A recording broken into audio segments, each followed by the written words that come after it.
Ukraine युद्ध को लेकर इस समय की सबसे बड़ी खबर ब्रिटेन से आ रही है।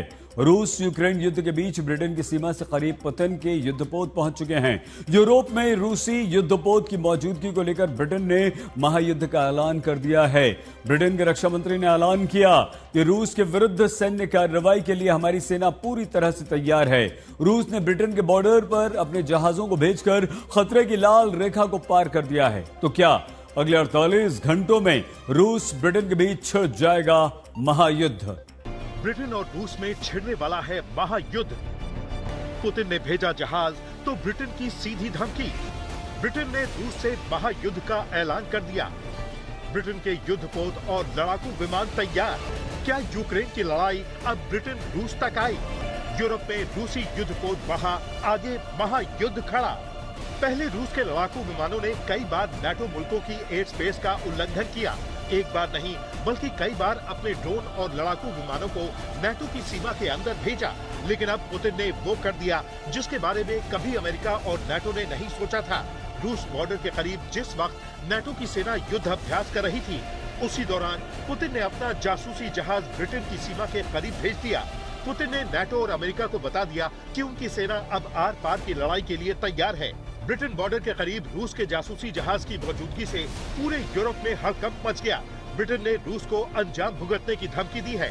यहाँ तक कि रूसी जहाज की निगरानी के लिए एक फ्रिगेट और एक निगरानी जहाज को तैनात किया है।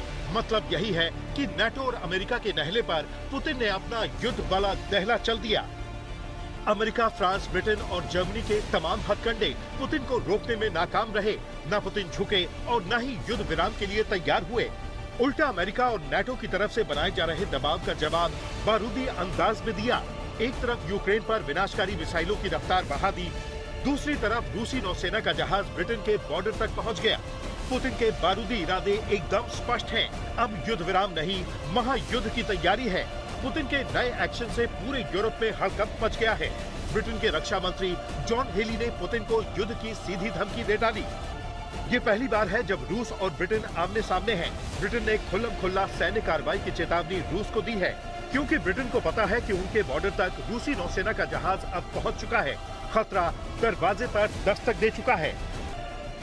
रूस को रोकने के लिए ब्रिटेन को अपने युद्धपोत और लड़ाकू विमानों को तैनात करना पड़ा। यही नहीं, ब्रिटेन ने रूस पर बड़ा आरोप लगाया है।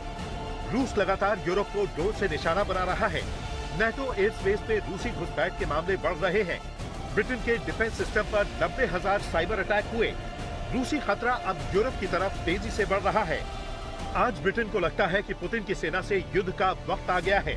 चंद दिन पहले ही ज़ेलेंस्की ने यूरोप को आगाह किया था, दावा किया था कि पुतिन यूरोप पर हमला कर सकते हैं। जर्मनी के सेना प्रमुख और जर्मनी के रक्षा मंत्री रूस को लेकर भविष्यवाणी कर चुके हैं। बोरिस पिस्टोरियस मानते हैं कि रूस अगले साल या फिर 2028 तक किसी भी नाटो मुल्क पर हमला कर सकता है। यूक्रेन में युद्ध खत्म होने से पहले ही रूस किसी दूसरे यूरोपीय देश के खिलाफ दूसरा मोर्चा खोल सकते हैं। ये युद्ध यूरोप के खिलाफ हाइब्रिड युद्ध का हिस्सा है। पूरी दुनिया देख रही है कि पुतिन पूर्वी यूक्रेन में अपने क्रूर हमलों को जारी रखते हुए नाटो की रेड लाइन का टेस्ट कर रहे हैं। हमें अब यूरोपीय संशय को भूल जाना चाहिए कि पुतिन पहले यूक्रेन पर कब्जा करना चाहते हैं और फिर कहीं और जा सकते हैं। पुतिन एक ही वक्त में दोनों काम कर सकते हैं। जर्मनी के सेना प्रमुख और जर्मनी के रक्षा मंत्री रूस को लेकर भविष्यवाणी कर चुके हैं। बोरिस पिस्टोरियस मानते हैं कि रूस अगले साल या फिर 2028 तक किसी भी नाटो मुल्क पर हमला कर सकता है। साम्राज्यवादी महत्वाकांक्षाओं को कोई रहस्य नहीं रखते, जिसमें यूरोप की स्वतंत्रता और सुरक्षा का कोई अर्थ नहीं है। सैन्य विशेषज्ञों और खुफिया एजेंसियों का अनुमान है कि रूस 2028 तक नाटो के पूर्वी हिस्से के लिए खतरा बनने लायक अपने सशस्त्र बलों का पर्याप्त पुनर्निर्माण कर सकता है। लेकिन कुछ डिफेंस एक्सपर्ट मानते हैं कि ये हमला और भी पहले हो सकता है।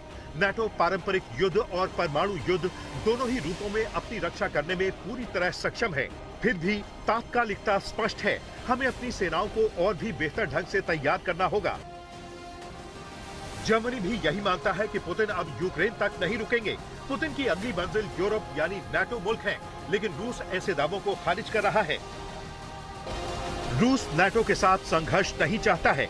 लेकिन नाटो की बढ़ती सैन्यवादी बयानबाजी के जवाब में उसे अपनी सुरक्षा सुनिश्चित करने के लिए कदम उठाने के लिए मजबूर होना पड़ सकता है। ये सैन्यवादी बयानबाजी यूरोपीय राजधानियों से तेजी से सुनी जा रही है।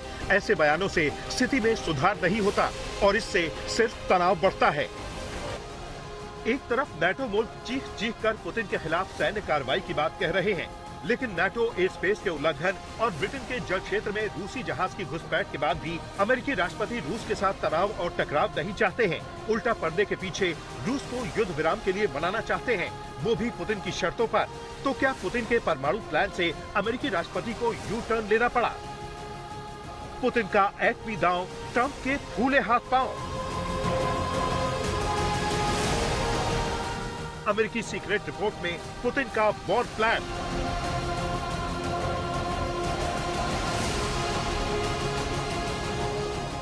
अमेरिका पर पुतिन कर सकते हैं बड़ा अटैक। रूस की विध्वंसक मिसाइल के टारगेट पर यूरोप।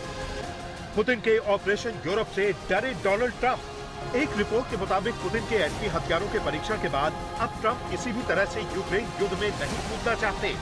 वजह है पुतिन का एटमी प्लान। अमेरिकी खुफिया विभाग ने अपनी रिपोर्ट में कहा है, पुतिन एटमी हथियारों का इस्तेमाल कर सकते हैं। अगर अमेरिका या नाटो की तरफ से सैन्य कार्रवाई की गई तो रूस जवाबी कार्रवाई करेगा और पुतिन के निशाने पर अमेरिका और नाटो मुल्क हो सकते हैं।